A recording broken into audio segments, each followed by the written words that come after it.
Hi, my name is Ian Power. I'm born and raised in St. John's, Newfoundland, Canada. I work as a cannabis activist and advocate for patients. Try to help as many people as I can throughout my days. I used to live in Nova Scotia. I moved up there in summer of 2000. I actually went there because I wanted to experience what going to a rave was like.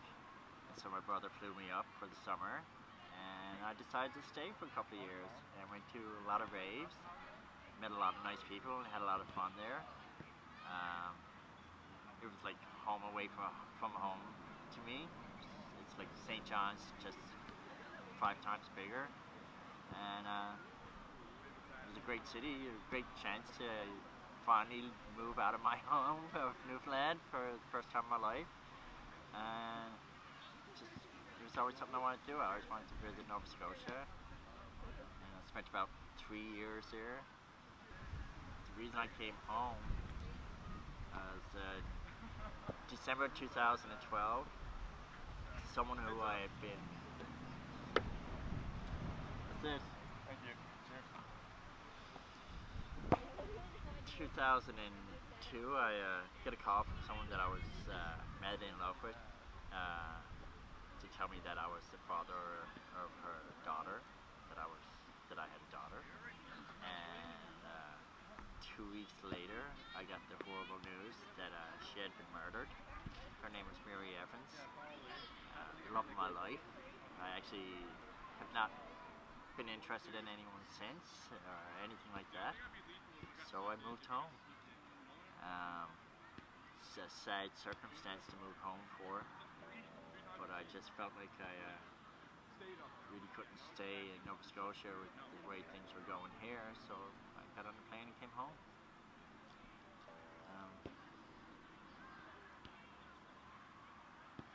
That's actually really hard for me to talk about. I might cry. But, you know, we all have our reasons for coming back to Newfoundland, and that was a big part of it. My parents getting older, that was another part of it. And my lifestyle was a little bit out of control there, so that's another big reason to come home, and it was to get everything back in order and try and start my life anew. To me, it's very laid back. People are very welcoming to me, I find, like, especially if you're coming from away. Like, we love your tourist dollars. Who doesn't though? But people will invite you into your home and treat you like their best friend, even if they've only known you for 10 minutes.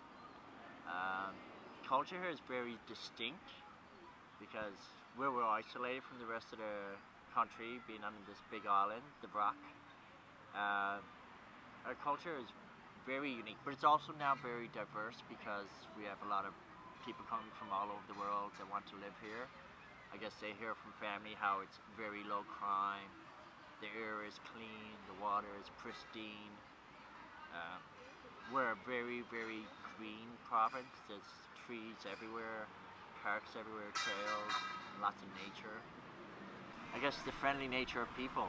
That's our culture, to be friendly and helpful to others. Another big aspect here is community. People need help. This whole community is going to rush to your aid. From what I've read and heard over the years is even though Newfoundlanders are thought to be some of the poorest people, we have the most generous hearts. Per capita, we donate more money to charity and causes than anybody else in the country, so that's very unique to hear. We might not have much, but if you need it, you can have it. That's a big part of the mentality here. And I guess just small town life. We're a big city. There's 300,000 people. That's big to me, but we also have that small town life. Everything goes a bit slower in Newfoundland. It's just a real fun place to be. I don't know, it's really hard to put my finger on all of it, to describe it as one thing and be welcoming. We're a welcoming people, and we like people to come here and experience our life and we like to experience their life. Music is a big pro here. There's a lot of very distinct musicians that come out of Newfoundland.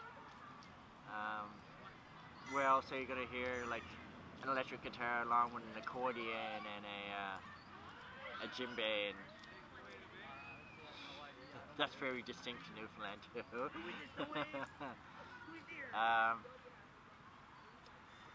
One of the cons is the biggest con is the cost of leaving.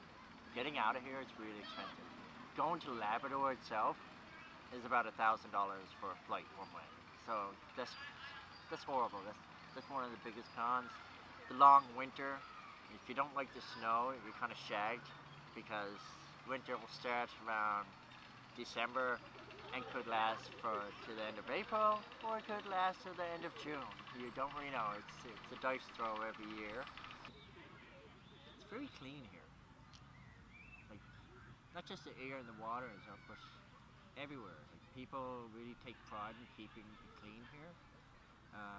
You'd be hard pressed to find any litter anywhere, be it St. John's or anywhere you go across the island. People have a lot of pride in Newfoundland.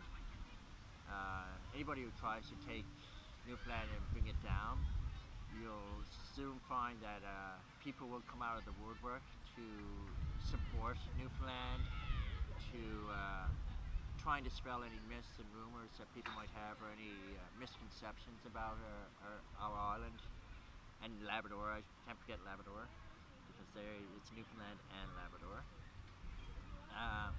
People will dispel, people try to do the stupid Newfie thing. Well, there's always that guy who did land, work on the team with the Filet lander and landed on a comet some 8 billion miles away. So, you got people like that coming out of here. You can't really perpetuate the stupid Newfie complex. We like to laugh. People here are some of the most funniest, joking people. We love to laugh at ourselves. Get to meet all kinds of people from all over the world. People love to vacation here, and a lot of times they end up becoming a permanent resident. So that's a huge pro. I have a friend that I met recently. He's from Ireland, moved here 9 years ago. Well, he came here for a vacation / work, and he was only supposed to stay for 6 months, but fell in love with the people. Then he met his now wife and got 5 children. I'm like, in this day and age, 5 children is a lot, but he always tells me there's no place he'd rather be. And I'm like, don't you miss Ireland? And he's like, I'm in Ireland. Like, you can't get any more Ireland outside of Ireland than Newfoundland.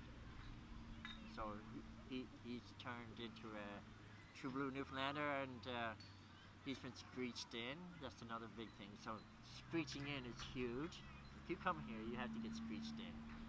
And what you have to do is you can either go on a boat tour, or you go to a specific club downtown on George Street, and you recite a passage, and then they get you to kiss a cod on the lips, and then you take a bit of screech, and that makes you an honorary Newfoundlander. So you get to pay the taxes that we get to pay when you go back to Mainland. No, I'm just joking. That's not true at all. If you come here, you're gonna love it here. That's the consensus for everybody who does come here, that they love it here. And I think it's great. Otherwise, I'd be gone. I'm here. I moved home in July 23rd of 2002, and I haven't had the urge to leave yet. It's my home. That's the biggest pro of all. It's my home. A big moment for me here. A lot of people here think, nothing big ever happens in Newfoundland. There's no movie premieres or big, Hollywood things like that happening, or, the news is kind of local. And a big thing that happened for me, and was a dream of mine for most of my entire life, is I'm a pot smoker. I use cannabis as medicine and also recreational. And I always said all my life, I started smoking pot back in 1986 on August 8th, which happens to be today.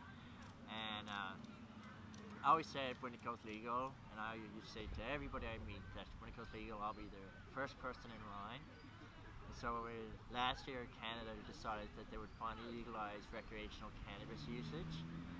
And of course, Newfoundland being a half hour ahead of Nova Scotia and the rest of the country, it happened here. So last October 16th, I went down to the storefront here. I'm not going to say the name because just keep that secret, I guess. Everybody knows, but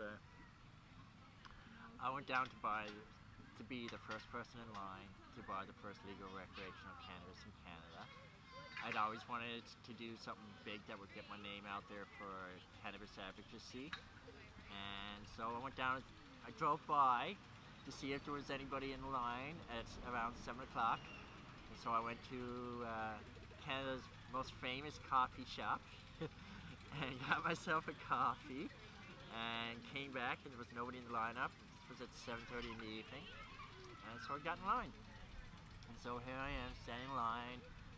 Bunch of hours go by, nobody shows up, still just me, and then close to midnight, all these people come out of nowhere, and all of a sudden there's hundreds of people in the line behind me, and news media started to show up, and rooters came, and they did an interview with me on the street, and I said to him, I've made it, and he said, why? And I said, because you're here from Rooters, and you're interviewing me, and this means I've made it. And so 11:30 came along, and the owner at the time of Canopy Grows, Bruce Linton, came out and said, we'll be taking you inside. And they had a young lady there, Nikki Rose. She was also going to be purchasing with me, so we would be the first man, the first woman to purchase cannabis legally in Canada. So we get inside, and there's in this little store, which was at full capacity, which was nothing but reporters. I've never seen so many cameras in my life. We get inside, NBC is there, CNN, Time Magazine, Newsweek, you name it, they were all inside waiting. We get to close to midnight and count down from 10, and sure enough, at 12 midnight and 5 seconds, we made our purchase and secured our place in the Canadian history books. But that wasn't it. The fun part began the next day when a radio station in Alberta, I don't know how they got my phone number, but the media, you guys know how to do this. You're pretty resourceful, I say. A radio station called me and woke me up. So then I had to do a wake and bake for them. And then I made the front page of Reddit. Wow, front page of Reddit. Who gets that honor? I also made a short clip on the Joe Rogan show, and Aussie Man Reviews did a review about me and the whole event. But I think the big thing was for me was that I left my name. Like, I always had this thing growing up that I wanted to be remembered after I pass on, and I'm sure, like, for being a good friend that would happen, but for me, I actually wanted more, and so I bought the first gram and made history in Canada. And you can find me in Wikipedia. I actually have an entry that I never put in, someone else did for me. There's a radio station made a Canadian heritage moment, the Canosaur, and they sent me that, and that went all over the internet.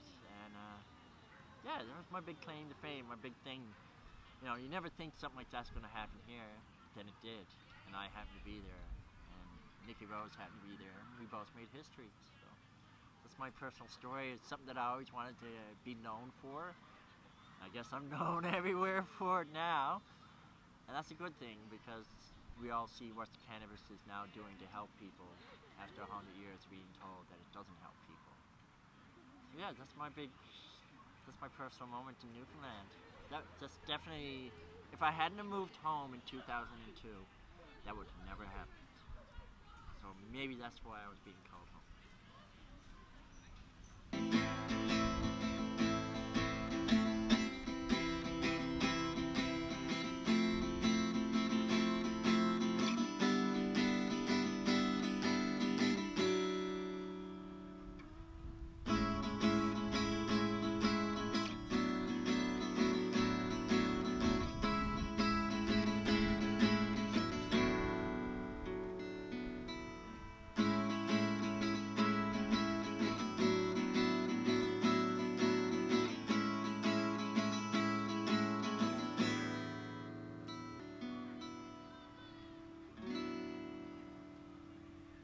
a song.